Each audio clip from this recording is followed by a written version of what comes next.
Theme song. And yes, you may sing along.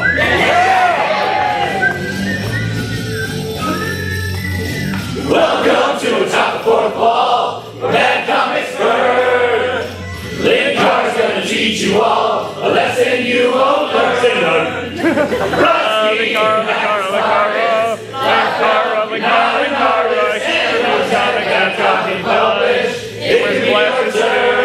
Linkara.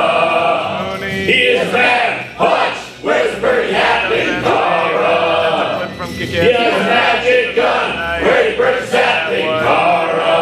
That's his logo. Robots, Amazon trucks. Linkara. Your critic is much better. This comic sucks. Linkara.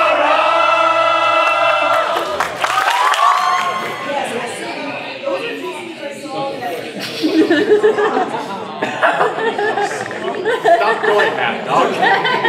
Doug, the only people who can see that are the people who are going to be watching this video after I put it up. Hello, Internet! Assuming I even put it in there because I'm going to be editing this. Quiet! I hope those of you at home enjoyed that blurry image of someone's fingers.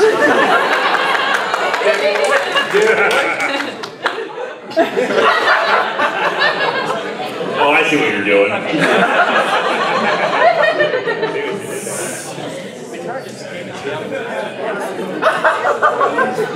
1 minute to showtime. Anyone know any good jokes? No! Too bad, you're not going to hear any today.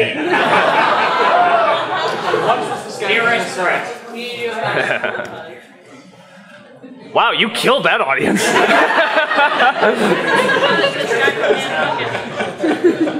I think we're ready to begin here.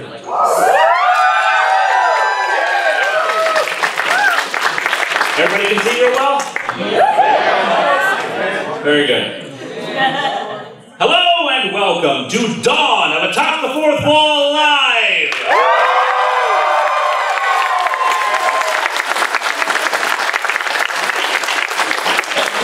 If this is your first time seeing Atop the Fourth Wall in live or recorded form, don't panic. Your nightmare will be over soon. It just won't feel that way. First of all, you may have noticed that I am reading from a script, so I apologize in advance if I stutter or slur my words. Also, since this is a live show, I know people like to get excited and get involved and throw their own jokes out. You can certainly do so, but just remember, I'm recording this. So if you're not funny, you're being not funny in front of thousands of people. So it's probably best for me to have that burden. Speaking of bad jokes, anyone remember that Spider-Man Mangaverse comic I did in another live show? Oh, God. If you didn't, that's okay, because I'm not reviewing it this time. No, this time it's the Fantastic Four.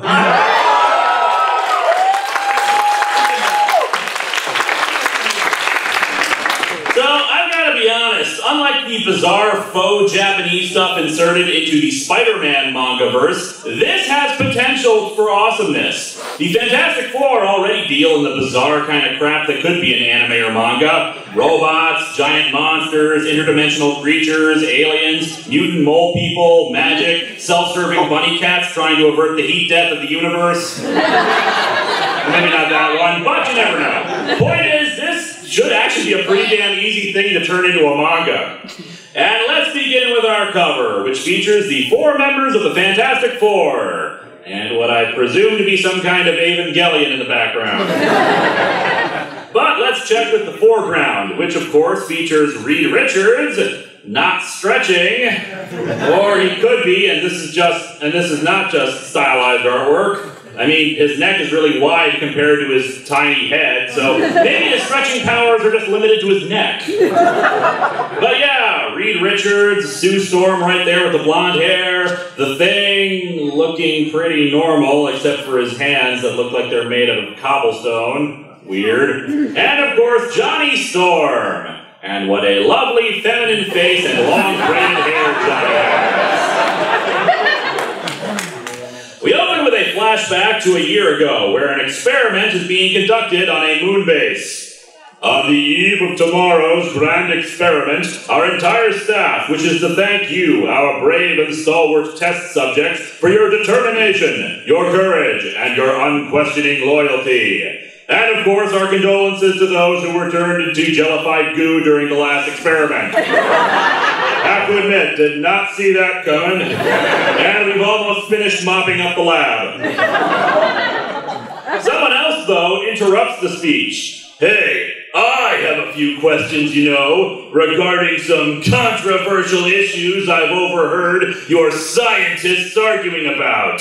What's this I've been hearing about your plans to create twin clones of Hitler? Just spoiling it for ya, but this is Reed Richards. Not just the obvious worries and potential objections, such as how the version of descriptor theory you're experimenting with might just possibly disintegrate the moon entirely. Whoops! Why did he say whoops there? Did he just disintegrate the moon? No, I've been hearing worse, like how the act of writing cheat codes into the fabric of reality, like we'll be attempting. Wait. You're trying to write cheat codes into the universe itself? Dude! That's awesome! Everybody gets invincibility and infinite health turned on! And on April Fool's Day, we have DK mode and watch everyone have big heads.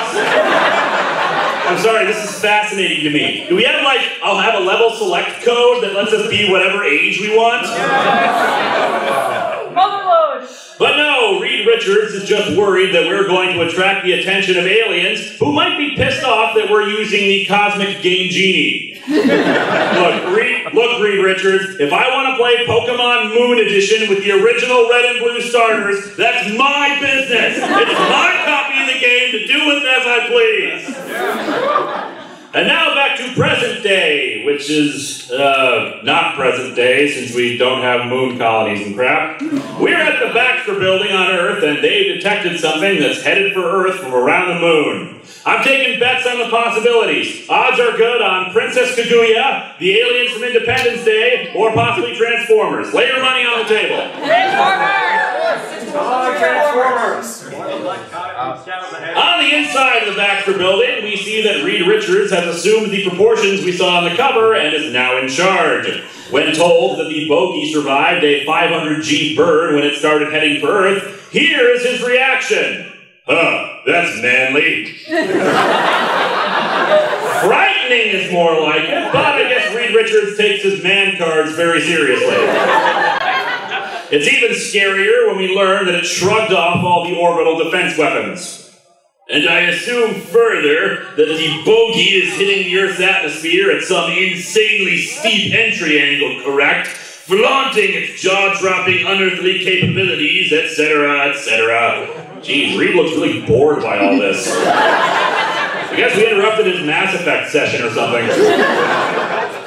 Reed better step up, though, since the thing is apparently heading right for the Baxter Building. Well, we've got those universal cheat codes. Better activate no clipping. Weirder still, and yeah, there's still more. The thing sure is taking its sweet time to get to the Baxter Building, is that the thing, at certain intervals, blows itself up and then reforms back on course. Well, we've got cheat codes enabled, but I'm guessing this thing has save states that it keeps quick loading. And what does this thing look like? Apparently Goriki from Steam Detectives. Colorful fella, isn't he? Yeah, colors like, blue. And gray.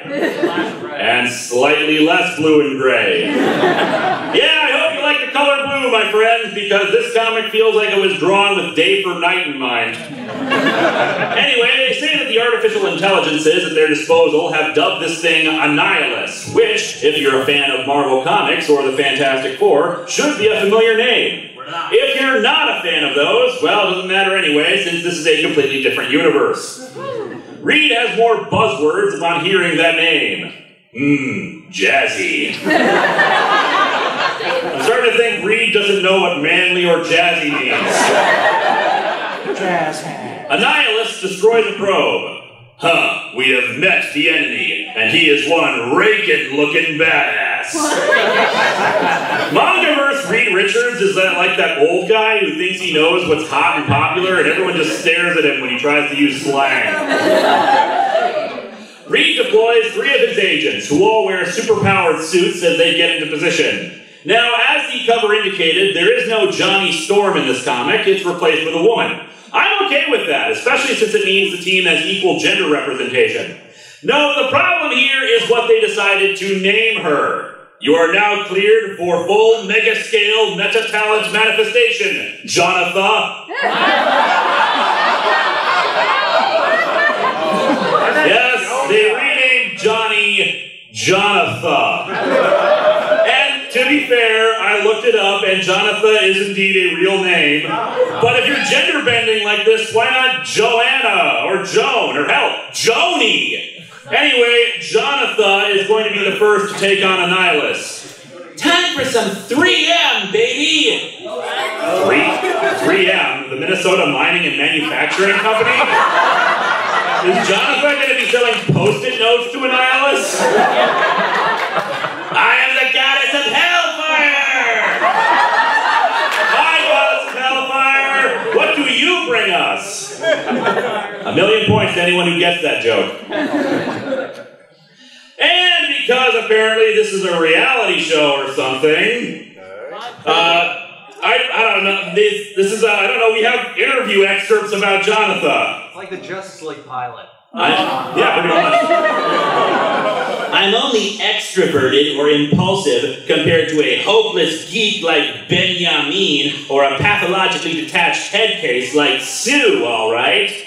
So Ben Grimm became Benjamin, and Sue Storm became Sue, as in the Native American tribe Sioux. It's not even like they're trying to make the name sound Japanese. They're just kind of randomly grabbing things that sound similar. So it is like Japan. I'm surprised Reed Richards didn't get renamed Reed, as in read a book. The others are interviewed about her as well, with Sue confirming that they're half-sisters, and Reed stating that she's volatile, unstable, poor impulse control, short on attention span, long on grandiosity. Not unattractive, though. So, she's a loose cannon that plays by her own rules, but she's kind of hot, so we'll let her stay hot. She forms a giant fire body for herself, with lots of techno-babble explaining what the hell it is. She fires on a nihilist, but it does crap all and just smashes into her, dissipating the giant fire being and sending her to the ground. Not that you'd be able to tell from this image, since it looks more like Third Impact just happened and lots of goo is falling from the sky. It could be Tang. It could be Tang. Which was what happened in End of Evangelion. So a nihilist has landed. A giant monster is in the streets of Japan. Must be a day that ends with Y. Next up is Invisible Girl, who has a giant transparent manifestation of her powers. Her Og suit's dumping near overdoses of war drugs and aggressor hormones into her bloodstream. And this is as pumped up as we can make her. Yeah, just pump drugs into her system. That won't cause any damage to your agent or anything. Or did the cheat codes in this universe give us immunity to negative side effects of drugs? So while Sue attacks, we get her interviews. Hey, when little Miss Headcase was a kid, she used to talk to these, invisible friends, you know? Jonathan, how many times do we have to explain this? She was talking to people on the phone! Emotionally detached, psychologically disassociated, potential borderline personality disorder. Not unattractive, though. No, he says she's rather intriguing, which I guess a borderline psychotic pumped full of hormones and rage drugs would be intriguing to some degree. I'm sorry, I don't want to hurt you, but well, drugs and all, and taking you out gives me a 50,000 points and an extra life. Pretend as if this is happening to someone else. That's what I used to do.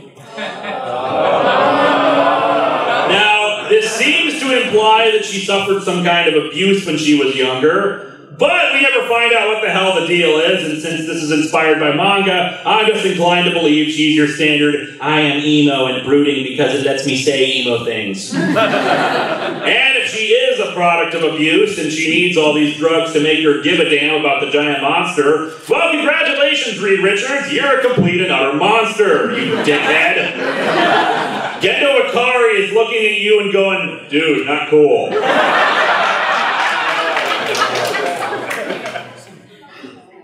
Anyway, she gets knocked out of the fight as well, giving a half-hearted to the fact that she just got thrown into a building. And finally, there's Ben Grimm, who instead of being a tragic figure who was cursed to look like a monster, he instead summons up a giant orange exoskeleton and is just kind of shy, except when he's in this thing, when he's a badass. Think you're gonna mess with my city, huh? Gonna mess with my species, huh, censor bar? Yeah, there's a lot of censored swearing in this for some reason. Don't ask me why. I don't do the heavy swearing on my show so I can, indicate that I can be funny without it. These guys do it because they're in love with the black bars from hentai dojins. Come on, we're all adults here, aren't we? You all know what a hentai dojin is, right? Yes. Well, then good. Or bad, depending on your point of view. And now time for interview excerpts. Also, everyone insists on calling him Benjamin, even though he says his name is Benjamin.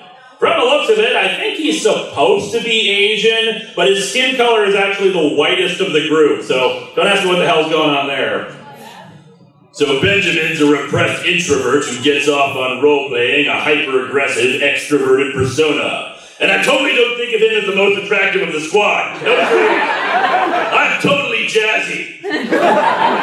Jazzy's the same thing as straight, right? Let's ask that man. Yo, better check the bleeping block, huh? Cause it's clock. I put a typo in this thing. I ruined my own joke, bleeping clock. Cause it's clobbering time, censor bar! I would love to have a clock that spelled out all the various times. Clobbering time, tool time, Miller time. Unfortunately, a nihilist is able to regenerate itself, so all the damage done to it is gone. Now it's oh crap time. Hey, want some more Evangelion references? Yeah. Alicia Marsters, a supporting character from the Marvel Universe, is also in this comic, and instead of being a very old woman who was a witch, here she's basically Masato Katsuragi. She says that a nihilist is after what they've got in their negative zone vault, aka terminal dogma.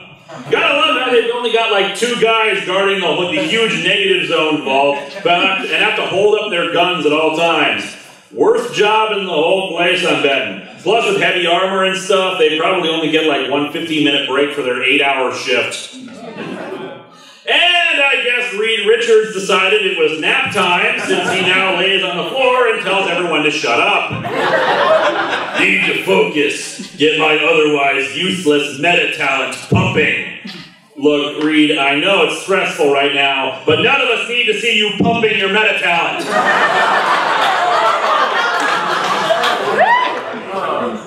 So now it's flashback time. Turns out Reed Richards was right, and the descriptor theory, gotta love how whatever it is isn't very descriptive, basically vaporized a good chunk of the moon, including the moon base. Man, that's not gonna look good on these guys' performance evaluations. So it says here you blew up the mood. Yeah, I don't think you'll be getting that raise this year.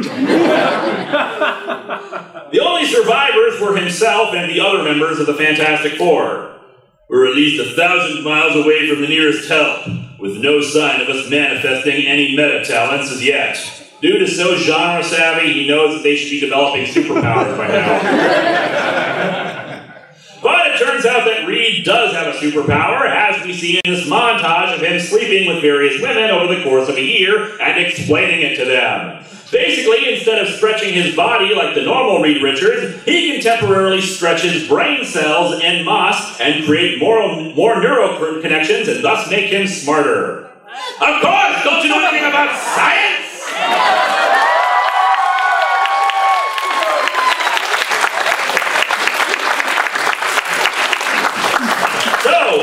the genius come up with as his answer about Annihilus? The quantum many-worlds theory. This Annihilus must exist in a similar form in a million-fold other universes. So every time he gets totaled, that cosmic rod thingamajig at his neck ports in another, undamaged incarnation from another universe. Or, you know, he regenerates. Hey, Reed, I think you may have stretched those cells a bit too far. You're making neural connections to your ass, where you pulled the theory from. This is also apparently his Achilles heel. Don't ask me how, it just is. And Reed has a plan, giving them new instructions. Of course, considering that my hypothesis is little more than rank speculation on my part, I might just be full of censor bar here. And we're all doomed nonetheless. Yeah, I think you're full of censor bar, Reed, but that's just me.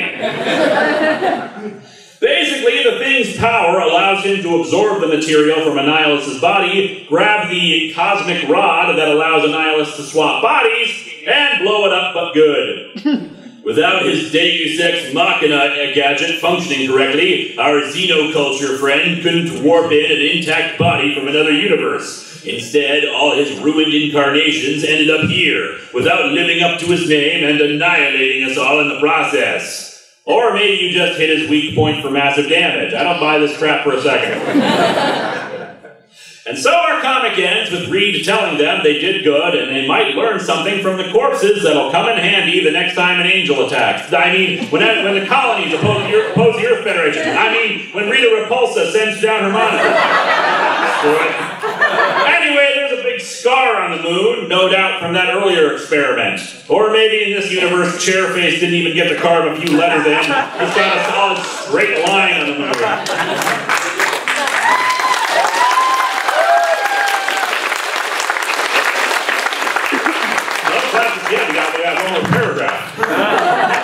Anyway, this comic kind of sucks. It's got some interesting ideas, but the execution is lacking. The artwork is crowded and inconsistent in the character models. The coloring is drab, dark, and dreary, especially for something that's supposed to be so bright and colorful like the Fantastic Four. The characters are poorly introduced and poorly developed, and we never learn how exactly they got off the moon a year ago. This feels like it's only half the origin story. On top of that, Reed Richards is really kind of a colossal douchebag egotist who thinks he's smarter than everybody else and will pull stuff out of his ass whenever it's convenient. So, yeah, actually they got that character down pat. That's all I got, so thank you, everybody! And Doug, you may feel free to adjust the camera now to focus on my face now for the Q&A. Oh, man, your beautiful face, yes! I know, right? Oh, look at that beautiful face! Well, you have to completely zoom in on. Oh no, it's too beautiful! I must zoom in on it! Oh, look at that awesome sauciness! Oh yes! Oh God! The camera just exploded! Now get Patty. Close up. That's right. That's sassy. That is so sassy. I should answer questions, including the guy who's jumping up and down right here. So. Hey, I understand that you're still going to be reviewing the Pokemon movies. Well, technically those are Swade's videos, but yes, I'm going to be at least in the next one. I don't know if I'll be in the ones after that because I think I watched the fifth one, which is like the Latios and Latias one, and that one was just kind of boring, and I barely remember it. And my question is, when you get to the Diamond and Pearl movies, can you make a rant on how Lagomorph shipping didn't get the screen time it deserved? No. Also, like I said, there's Swade's videos, so he writes them, so he's the one to complain to about that. Let's go Sonic Screwdriver. How did you feel about Cliff Baker's death in Animal Man? I didn't actually read that. I completely fell behind on Animal Man, so spoilers. No, I have heard about that. I feel bad because it's another kid being killed off in comics. So thank you, DC, for continually proving that you only care about death and murder. Dead children sell. Apparently. And how many kids died in your backstories? Oh! Technically, she was already dead when the series started. Just like lots of other kids in the world. You don't get. That's my point being that you can say that about any series in the world. Oh man, My Little Pony. Ponies must have died at some point in this series. Powerpuff Girls, there were dead people before the series started. Anyway, over to this side. Let's go with you, Matt Boucher. Well, I know that in the past you said you really don't like talking about comic adaptations, but is there any kind of adaptation of a comic you have enjoyed, and if so, what was it? I'm trying to think exactly. I really need to see Scott Pilgrim. I haven't seen it yet. The Watchmen adaptation. I have. What's the word? Mixed. No, I've gotten less aggressive about it. I've warmed to it. It's still not as good as the original comic, but it's better. And I hesitate to call any superhero movie a comic adaptation because they don't adapt specific storylines. They grab some ideas from specific storylines sometimes and then work with that. What about the DCAU? Oh, the animated universe, though. That's awesome. I always forget about the animated universe. The animated universe is freaking awesome. I heard they were going to make another one. They're doing Flashpoint next. Well, yeah, but I mean, not in the movies. I mean, they were going to do another series in the DCAU. They're doing Justice League Beyond in the digital comics. Yeah, I know that. I haven't read those. I really should. Anyway, go back over to this side. Bayless. My question is, do you have like a long list of comics you're ready to review, and how big is this list? I have comics scheduled up through December of this year right now. I'm still trying to figure out what I'm going to do for Christmas this year. I will tell you that one of them is going to be from Solson Publications. Yeah, if you don't remember, Solson Publications did Sultry Teenage Super Foxes. So that'll be fun. Let's see, and of course the schedule's always subject to change because if I read it later on, oh man, this is really boring, I can't review this, I'll change it around. But usually it's just several months in advance to get it ready. And over this side, blue shirt back there. Okay. I was just wondering, you've reviewed wrestling comics before. Are there any chance you might review the Undertaker comics for Halloween?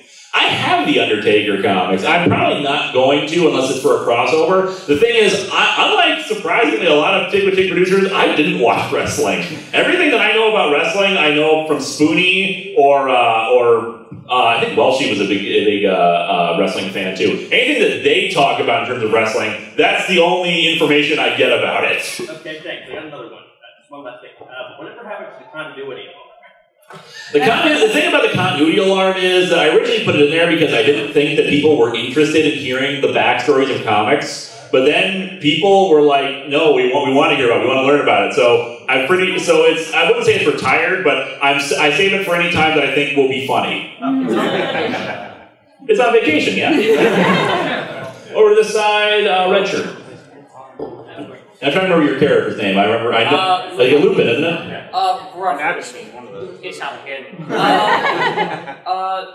The question I had is, what did you do before you started reviewing comics, and how did you transfer from starting there to doing this full time? The previous jobs I held, the 3 jobs that I had, well, technically 4 that I had previously, I worked at a movie theater for about 6 months. Then I worked at a Seasonal Concepts, which was a furniture store as a stock boy. Then, actually, I worked at Home Goods too, which is also kind of a furniture store. Then Barnes & Noble, and during a summer job, I did data entry. So, yeah, not a very illustrious career besides for video reviewing, but the Barnes & Noble was probably my favorite job because I actually like working retail. I know, weird, right? But basically, I stopped working at Barnes & Noble when I realized I was making more money doing the videos, and I wanted to focus all of my attention on making the videos better. Okay, how often, before you started doing full-time, how often were you making videos? I was trying to do it weekly, but it was difficult because I was also in college, my last year of college, and doing the job at the same time, so once I quit, I decided to always make it a weekly thing. Okay, sorry for this question. Back over here. You, madam. Black shirt, yeah. Is Is our Marvel series almost over? Marvel? Yeah. Yes. We have issue number 5 coming up, I think, at the end of this block of episodes. And then issues 6 and 7 I'll do together because issue 7 is not really issue 7. Oh yes, the worst is still to come, my friends of Marvel. Oh yes. Back over this side, let's go into the back. The brown shirt, I think it is? I'm not wearing my glasses. I should wear my glasses. Yes, what do your parents think about what you do? They love what I do. Well, if you notice, future Linkara is my dad. And he always loves to play future Linkara. My mom likes the show, and actually, if you buy the DVD, which I will have on sale in the autograph sessions, you get to see brief bits of the weekly ritual we do, which is on Sunday night before the episode premieres, I bring it over to my parents' house and let them watch it and tell me it sucks. It's happened like twice in the past that they didn't like the episodes. That was the Amazon's Attack prologue and the Batman Fortunate Son. They hated Batman Fortunate Son. They thought it was too ranty and not jokey enough. They hate it when I just have episodes where I'm yelling. They prefer it when I'm more jokey. And of course, they don't get the nerdy references sometimes. Yeah, we got like a few minutes. Okay, we got time for a few more questions. The Homestuck Troll in the back there. Thanks. The new Batman TV series is coming in a few weeks, and I was wondering what you thought of it. If you think you're gonna like it. I've seen actually nothing of it. I know there's a trailer with Alfred wielding a shotgun, but that's actually in continuity with the comics. Alfred defends the Batcave with a shotgun. And it might be good. I mean, the last few Batman series I've heard were really good. The thing is, I don't watch regular TV anymore. I don't have regular TV. I watch everything on the internet now. Or on Hulu. Anyway, back over to the side. You sir. Do you think you might be reviewing any other manga in the core show, not just live shows? Unlikely. I kind of want to, maybe if I do a storyline that centers around Yu-Gi-Oh! At some point. Otherwise, I'm pretty much trying to keep it focused on American comics there, and the live shows at anime conventions, by the way, why is it that anime conventions invite me? I'm keeping all the manga in reserve for the live shows, and they tend to work really well for these, because a lot of it's just goofy stuff, fun, that's great to hear crowd reactions for. Well, I gotta get going. Did you want me to keep recording? Or? Yeah, keep recording for just a minute. I'll take 2 more questions. Make them good ones. Over this side, you sir in the lab coat. Pete, I think your name was. Yes, sir. There's long box of the dam coming back. Oh my. I do apologize if my summer appearance did not come as I had hoped. But needless to say, my children, this October, Long Box of the Damned will return.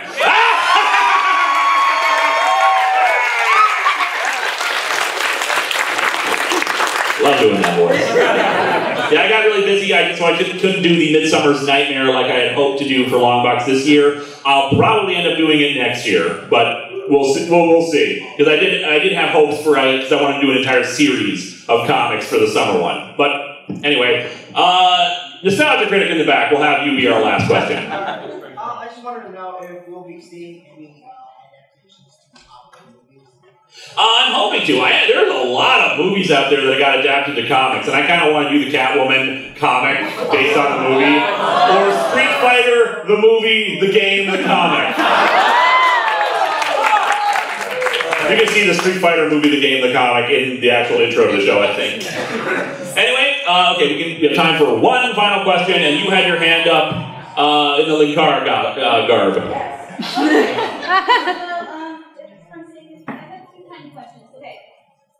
First I wanted to say I really appreciate how you do your reviews. It goes to show you that you don't really have to swear so much to be a good funny reviewer. Well, thank you, I appreciate it. Well, it's not really a question. But anyway, go on. I thought that for Halloween last year you were going to review Nightmare on Elm Street comics. Whatever happened with that? Basically, I was thinking that was what I was going to end up reviewing, but then I realized that the Thing comics fit more with the theme that I was going to be going for the storyline, so I ended up doing those. And this year, I think we'll be doing some more Thing from Another World comics, because let me tell you, those ones that we reviewed last October, those were the good ones. It actually looked kind of cinematic, looked kind of cool and desolate and all that stuff. Yeah, not anymore, because the story continues. I do still want to do that, because there actually are a lot of Nightmare on Elm Street comics. And I think this year will be the last for the Thing from Another World comics. Because I think I'm doing the last ones this year, but we'll see. What do you think of Zen's Grim Fairy Tales comics? Or Zen's book in general? Oh, the Grim Fairy Tale ones? Yeah. Those are very cheese-tastic covers. Cheesecake, I should say. No, I haven't. Anyway, that's all we got time for. We're going to be doing autographs in another room. I'm not sure which. Consult the staff members on your way out. I need to pack up and get over there. Thank you all for coming. I appreciate it.